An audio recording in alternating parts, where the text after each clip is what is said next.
Hello and welcome to the mission debriefing, I guess, is how I'm going to frame this, where we look at the map of Metroid 2, and I think I'm just going to go ahead and shrink myself down a bit so that you can see the map as a whole. I'm not blocking much. In fact, yeah, it's just a little tiny bit of a dead end over there on the right. But this is the map of Metroid 2.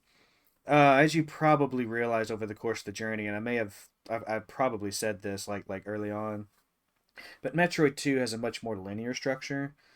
Um, you have your main passageway winding down, but you have to go into these sub areas, which are more maze like, are more traditional Metroid. And I kind of realized, I think it was in Area 4, or no, maybe Area, was it 6? Yeah, like I realized toward the end of the game that even the sub areas are very delineated. You have your temple, I'm going to call it, where most of the upgrades are, and then alongside that, you had to find the deeper caverns where most of the Metroids were nesting. So you had your temple and you had your nesting area, and the caverns kind of connecting the two, and that was the progression in Metroid 2. So, you start off in the surface area toward the top left there. You're going down into Area 1, which is, I'm realizing now, just looking at it, it was kind of like the kind of like tutorial of how the game is structured. When you have to get past Area 1, the areas become much more, like, they become larger, they become more maze-like. The temples house better up, it's like, in many respects, it is the natural progression of Metroid. It's the natural progression that you do find in other Metroid titles. It's just laid out in a more obviously linear fashion. And I mean, you see this later on in the franchise as well. In that your main console entries, like Super Metroid coming up, are more maze-like, and you're navigating across the entire map. Whereas the portable titles are more linear. Metroid Fusion is kind of a fusion, no pun intended there, but it is kind of a mix of Metroid 2 and Super Metroid in that you are navigating the map and you are like returning to other areas, but Metroid Fusion is a much more linear experience than Super Metroid, and I feel like it's more comparable to Metroid 2 in that respect. Zero Mission kind of straddles the line a bit too. Zero Mission, of course, being the reimagining of the original Metroid, but it is also a portable game because it was released for the Game Boy Advance. And anyway, I'm getting off topic here, like going talking about future games. But the general idea for most of the games is that the portable games are more linear. There is less exploration, less freedom to kind of go wherever you want. At least for newer players, like once you know what you're doing as far as like the movement in the later games, like in Zero Mission, you can tear that game apart once you know what you're doing. But that's generally the flow of things, and like most of the 2D entries are. I say that now that I'm thinking about it, I think it's like a 50-50 thing.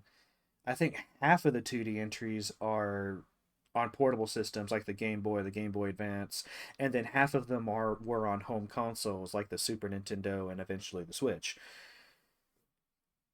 It's actually very interesting. I never realized that.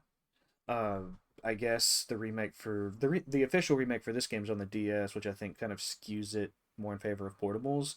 But again, I'm getting off topic. The idea here is that and this map, which it's obviously fan made, but this map like even labels the areas, area 1, area 2, area 3. Areas 4 and 5 begin to break the mold a bit, like they were very linear.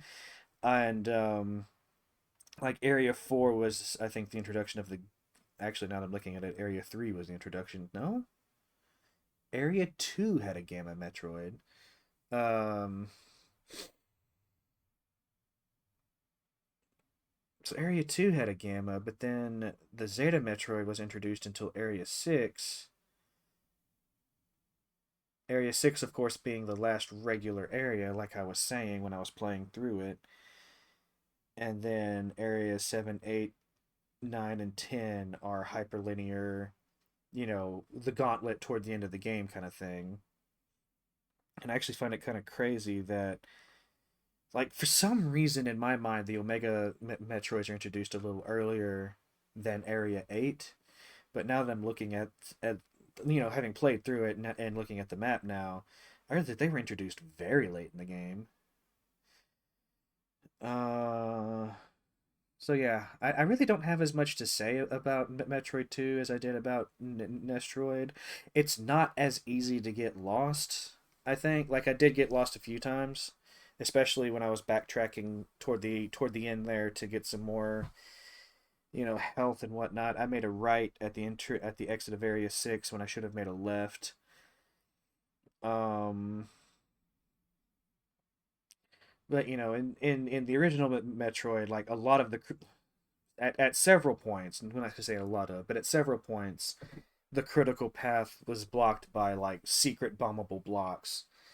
I feel like I did a lot better in Nestroid than I thought I was, partially because I've tried several times previously to beat the game. So when I sat down to record that series, like I already knew some of its tricks, and I think that really helped with beating it. I also cheated toward the end and used save states, but that's neither here nor there. But with this one, like I feel like Metroid 2 is where they really started to figure out the Metroid formula. Obviously, Super Metroid is where they perfect it, as you will see. But like the critical path isn't super obscure. It isn't behind random breakable blocks. It's like some of the secrets are, and that's fine. But it's always like a very clear passage forward. Um, with a tiny amount of backtracking in this game, but like what was it? In Area 8 you had to do the full loop twice to get both of the Metroids to spawn. So that's kind of backtracky. Obviously, when you're navigating around the temples and the nests, like once you find the nests, I think you're fine. But when you're still like kind of searching for them, it's kind of a problem. You're kind of backtracking around a bit, all that fun stuff. But then again, like toward the end of the game, it does get hyperlinear, and that's fine. You know, like again for what it is, I think this is a great game. I feel like I feel like the main thing holding it back was the fact that it was a Game Boy title. But at the same time, I feel like they used some of those limitations to their advantage.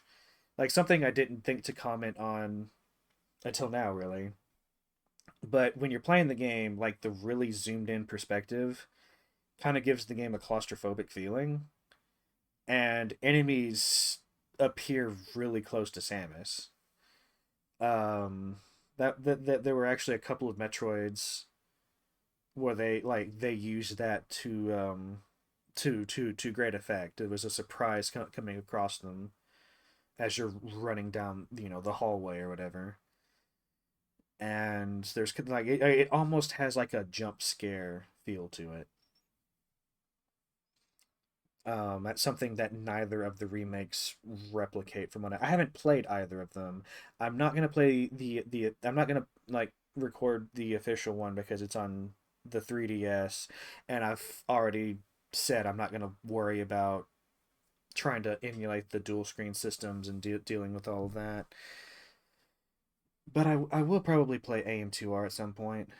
The fan made another the AM2R stands for another Metroid 2 remake because at the time they started it, there were several fan made projects in the works. Ironically, the only one to come out is the one literally called Another Metroid 2 Remake.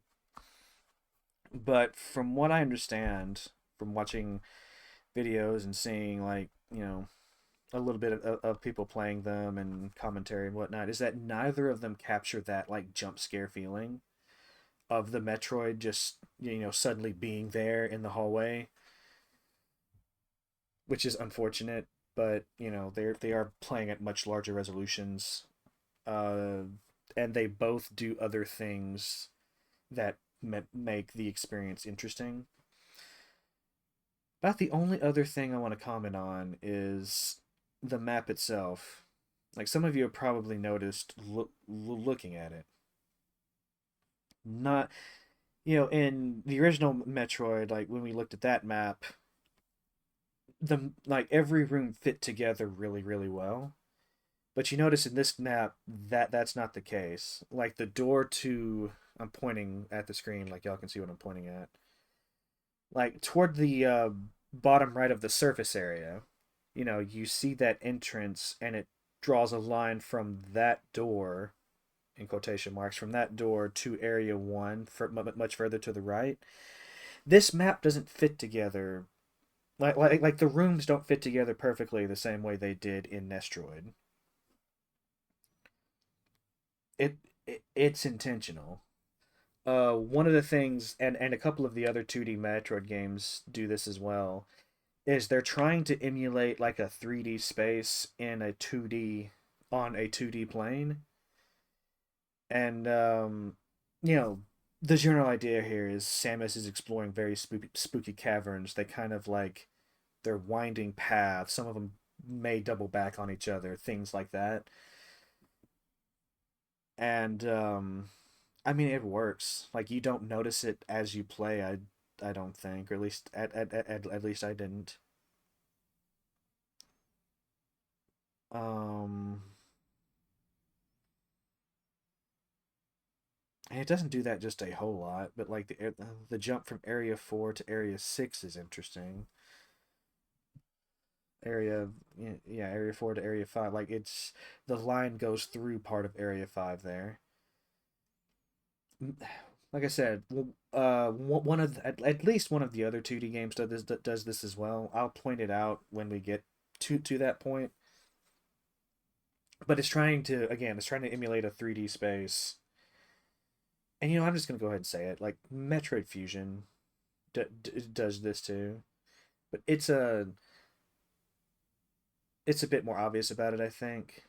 In the way that like the areas are siloed off, and like the each area's map is very cohesive, but like the game world map as a whole doesn't like quite fit together, as you'll see um months from now. Anyway, I feel like I feel like I haven't done a very good job with this like mission debriefing, and this will be the last time I think I do this because every other game does have an in-game map, so we can kind of see the world and how it fits together in the game. So yeah, I'm gonna end it on that note. I should have come into this with a bit more of a plan, but at the same time, like this is very on brand for me. So maybe it's better that I didn't. But in any case, until next time, we will be moving on from Metroid to Super Metroid. Y'all have a good one, and until next time, bye bye.